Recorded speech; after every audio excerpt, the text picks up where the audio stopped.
Welcome to cooking சிம்லி. இன்றைக்கி நம்ம சேனலில் சூப்பரான அவல் பாயாசம் பார்க்க போகிறோம்.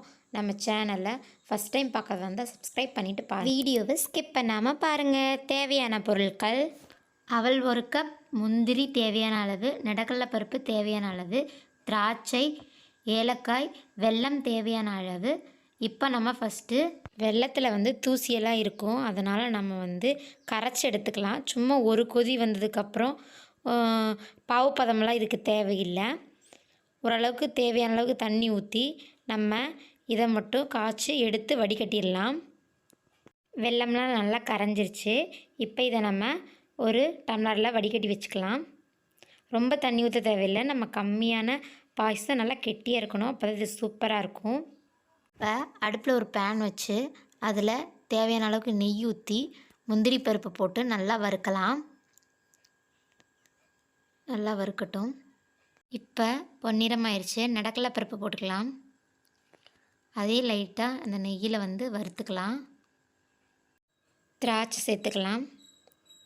இந்த நெய்யிலே கொஞ்சம் நல்லா பொரிக்கட்டும். பபிள்ஸ் மாதிரி வரும் பாருங்கள். இப்போ இது வீட்டிலே தயாரித்த திராட்சை. இந்த வீடியோ லிங்க் உங்களுக்கு கொடுக்குறேன், போய் பாருங்கள்.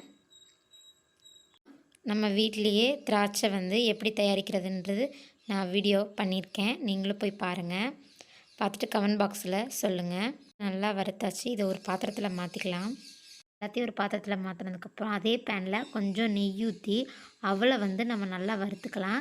இப்போ இது சிவப்பு அவல், நல்லா ஹெல்தி. வெல்லம் முதற்கொண்டு எல்லாமே நம்ம ஹெல்த்தியாக ஊற்றுறோம். நல்லா இது நெய்யில் வறுத்துக்கலாம்.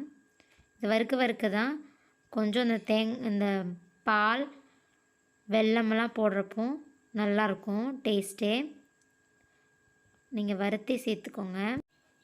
இங்கே பாருங்கள், இந்த அளவுக்கு நல்லா வறுக்கணும். இப்படி கையில் எடுத்து இப்படி வச்சா உடையணும். அந்தளவுக்கு நல்லா முறுமுறுன்னு இருக்கிற மாதிரி இருக்கணும். அந்தளவுக்கு நல்லா வறுக்கணும். இது நம்மளுக்கு போதுமானது. இப்போ நம்ம 1 கப் காய வச்ச பாலை இந்த அவலில் சேர்த்துக்கலாம். அடுப்பை கொஞ்சம் ஜிம்மில் வச்சுக்கோங்க. இப்போ ஜிம்மில் இன்னும் வேகட்டும். அவல் நல்லா வேகட்டும், அப்போ தான் நல்லாயிருக்கும். பால் சேர்த்தாச்சு. உடனே நம்ம வெல்லம் சேர்க்கக்கூடாது. பாலும் வெல்லமும் உடனே சேர்ந்தால் திரிஞ்சிடும்.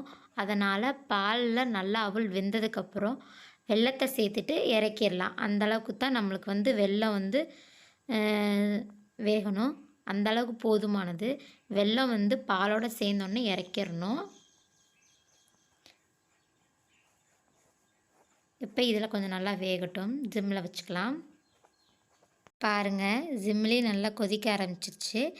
ஏலக்காய் அந்த தோல் எடுத்துகிட்டு அந்த விதையை மட்டும் நம்ம சேர்த்துக்கலாம். இன்னும் நல்லா கொதிக்கட்டும். பாருங்கள், நம்ம வெல்லத்தை வடிக்கட்டுறப்ப எவ்வளோ டஸ்ட்டு இதாகுதுன்னு. அதுக்கு தான் சும்மா கரைச்சி மட்டும் வெல்லத்தை எடுத்தோம்னா பாருங்கள் இவ்வளோ டஸ்ட் இருக்குது. பாகுபதம் நம்மளுக்கு தேவையில்லை. இப்போ பாருங்கள், அவல் எந்த அளவுக்கு நல்லா வெந்துருச்சு பாருங்கள். இந்த அளவுக்கு நல்லா வேகணும். இப்போ நம்ம கரைச்சி வச்ச அந்த வெல்லத்தை இதில் சேர்த்துக்கலாம். சேர்த்துட்டு ஒரு 2 கொதி வந்தால் அப்படியே அடுப்பை ஆஃப் பண்ணிடலாம். சூப்பராக இருக்கும் அவல் பாயாசம். நீங்கள் கண்டிப்பாக ட்ரை பண்ணி பாருங்கள்.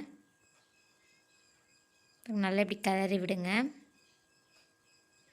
கலர் பாருங்கள், உடனே சேஞ்ச் ஆயிடுச்சு. வெல்லம் ஊற்றுனதுக்கப்புறம் 2 கொதி வந்துடுச்சு.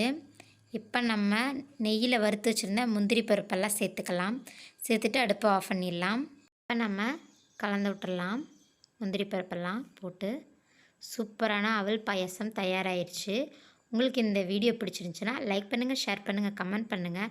மறக்காமல் சப்ஸ்கிரைப் பண்ணுங்கள். பக்கத்தில் இருக்கிற பெல் ஐக்கானையும் கிளிக் பண்ணுங்கள். ஆல் இருக்கிற ஆப்ஷனையும் கிளிக் பண்ணுங்கள். அப்போ தான் எங்கள் சேனலில் போடுற ஒவ்வொரு வீடியோவும் உங்களுக்கு நோட்டிஃபிகேஷனாக வரும். சூப்பரான அவல் பாயாசம் தயார். ஓகே, பாய்.